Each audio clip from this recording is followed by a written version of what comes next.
ખાધો ને માર જેટલા જેટલા ગયા હતા દિલ્હીમાં બધાય. એટલે આવો માર તમારે જે કાયમ ખાવાનો છે આખી જિંદગી. જેટલી તમે મહેનત આ સરકારને લાવવા કરી હતી ને એટલો જ માર તમારે જે વધારે ખાવાનો છે. હજી તો એ ઘરે આવીને તમને મારશે ને અંદર પૂરીને બહારથી તાળું મારીને સાવી હારે લઈ જવાના છે, એવા મારવાના છે તમને. હજી તમારે બધાને બહુ રસ હતો ને, કમળ આખા પી ગયા છો ને દાંડલા હોતા, એ બધાને પાવર કાઢવાનો છે. તમે જોઈજો ને જી જેટલા જેટલા કમળનો રસ પીધો ને મેનજી જેટલા જેટલા ભૂલ કરી છે ને હવે એની ભૂલ આ પ્રજા ભોગવે છે જેનજી.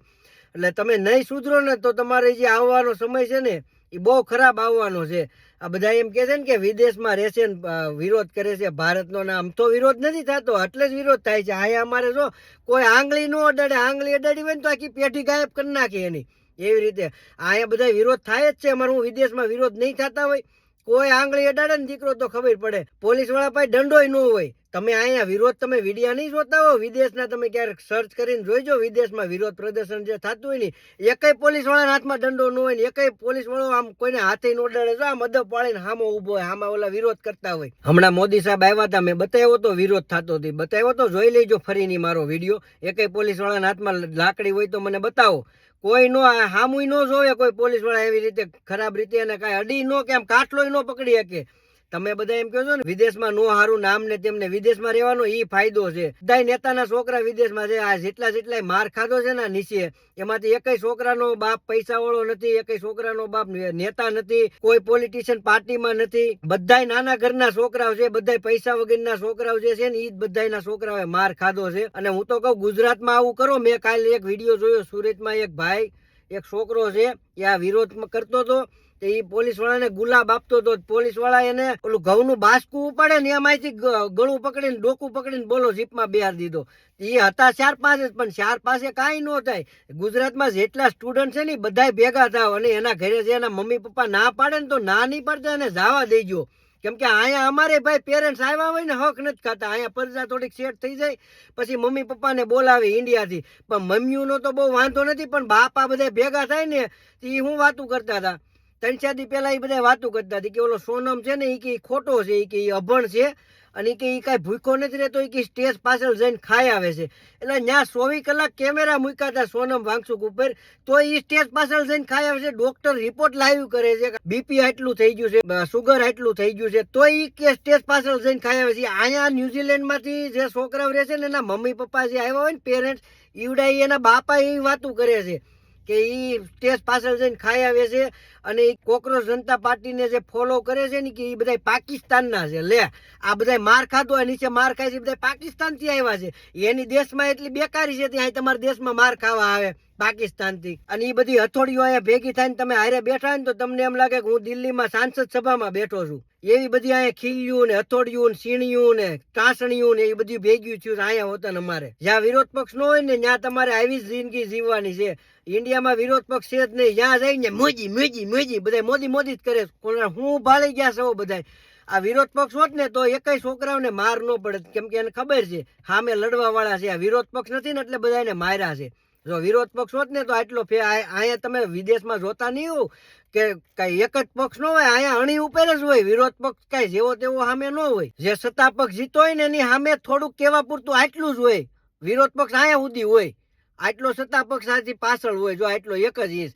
એટલે વિરોધ પક્ષ હોય ને તો જ આ બધું કામ થાય. હમણાં ના રોડ રસ્તા ને આ બધું સારું નથી થતું. આ શિક્ષણ, આ સ્કૂલો બનાવી, યુનિવર્સિટી બનાવવું, આ બધું વિરોધ પક્ષ સામો મજબૂત હોય ને તો જ થાય. પણ તમે કમળ ગઠાવે કઈ સમજતા જ નથી. આખા દાંડલા હોતા પી ગયા છો. તમારા એકય પ્રજા કોઈ દી આગળ જ નથી જવાની. તમે જોઈ લેજો આવી રીતે જિંદગી બધાની પૂરી થવાની છે. અને આ બહુ મોટા પાયે કરો, નાનામાં કાંઈ નહીં થાય. તમે 5-25 જણા ભેગા થાવ ને તો કાંઈ નહીં થાય. ગુજરાતમાં એક એવો કોઈક લીડર બનો અને કઈક તારીખ વાર ને જગ્યાનું સ્થળ નક્કી કરો કે આટલી તારીખે બધાને ભેગું થવાનું છે. પછી તમે એકવાર એવી રીતે બેઠક કરો, કઈક વિરોધ એવી રીતે મોટો કરો ને તો ધ્યાન દે, બાકી કોઈ ધ્યાન નહીં દે. અત્યારે ભાજપના નેતા એકય બોલે છે? કોઈ નહીં બોલે. એટલે આમાં જો તમે ભેગા થાવો ને તો અત્યારે જેને જેને સપોર્ટની જરૂર છે ને એ બધાને આખા ભારતમાં સપોર્ટ મળશે. જો મોટું થાય ને તો જ આનો રસ્તો નીકળશે. પછી બધું વયું જાય ને તમે પાછા ત્યારે ગુજરાતમાં ચાલુ કરશો ને ત્યારે કાંઈ નહીં થાય. અને ઘરેથી કોઈના છોકરાઓને ના ન પાડતા. બેદી ભલે માર ખાય, બેદી ભૂખા રે ને તો સારું આમ થાય. આ કેદું ઓલું ચીઝ ને બટર બધું ખાય નકરું બહારનું ખાય બુદ્ધિ ભ્રષ્ટ થઈ જાય. એની કરતા બેદી ભૂખા રહે ને એમ સમજવું કે 11 જ રહેતા એમ. એટલે બે દી ભલે ભૂખા ઠોકાઈને જવા દો. હું તો કહું વિરોધમાં કોઈના છોકરાઓને કાંઈ નહીં થાય, બધાને વિરોધમાં જવા દો. તમે આજ જવા દેવો ને તો કાલે એની જિંદગી સુધરશે, એના હાટું જ જાય છે. બાકી તમે કેટલા વર્ષ એની ઉપાધિ કરશો? કોઈ નહીં, કાલ બધાને ફટાક્યા થઈ જવાના છે. એટલે આજ તમે જ્યાં સુધી જીવતા છો ત્યાં સુધી એના સારા દિવસો જોતા જાઓ અને બધાને જવા દો ને તૈયાર કરો. હું તો કહું વડીલોને તૈયાર કરાય, છોકરાઓને કે ભાઈ તમે જાઓ, બધા પોતપોતાના છોકરાને બહાર મોકલો. એવી રીતે ઘરની બહાર જાય કે તું બોર્ડ લઈને વિરોધ કર.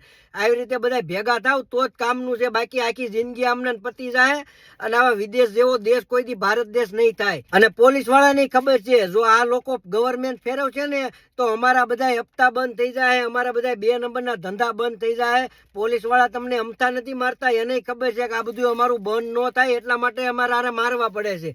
બાકી એને બીજો કાયમાં ફાયદો નથી. એને હપ્તા મતલબમાં બંધ થઈ જાય, કેમ કે પગારમાં ઘર નથી ભરાતું, બધે હપ્તા ચાલુ છે. કોઈ પણ જગ્યાએ તમે જાઓ બધે હપ્તો માગે છે. એનું ભવિષ્ય વિચારે છે. જો તમારું ભવિષ્ય તમે હરખું કરશો ને તો એનું ભવિષ્ય વયું જાય એમ છે. એટલે પોલીસ વાળા તમને મારવાનું કારણ એ છે કે અત્યારે તમને નહીં મારે ને તો એનું ભવિષ્ય બગડશે. એ આ પૂડા બધા ઠાકી જાય, કેમ કે આ કઈ હવે નાનું નથી, હવે બહુ ઇન્ટરનેશનલ લેવલનું થઈ ગયું છે. એટલે તમે ત્યાં જે કરશો ને આ ઇન્ટરનેશનલમાં અમને બતાવશે, અમેરિકા બતાવશે, બધા કન્ટ્રીમાં બતાવશે. એટલે એકવાર તમે ઘરેથી બધા બહાર નીકળો, બહાર નીકળીને તમે આ વિરોધમાં જોડાવ તો જ એનું સોલ્યુશન આવશે. જ્યાં સુધી સત્તા પક્ષ એકનો એક છે ને ત્યાં સુધી તમારું કોઈ દિવસ જિંદગીમાં સોલ્યુશન નહીં આવે. તમારી હારે કોઈને લેવા દેવા જ નથી. મોદી સાહેબ ને તમારી હારે કાંઈ લેવા દેવા નથી. ત્યાં બધાને એમ છે કે મોદી સાહેબ છે એટલે ભારત દેશનું નામ રોશન થાય. રોશન તો થાય જ તે, પણ તમને કાંઈ ફાયદો નહીં થાય. નામ ગમે એટલું રોશન થાય તો તમને કોઈને કાંઈ ફાયદો નથી થવાનો. કોઈ તમને ઘરે ખાવા નથી આપવા આવવાના.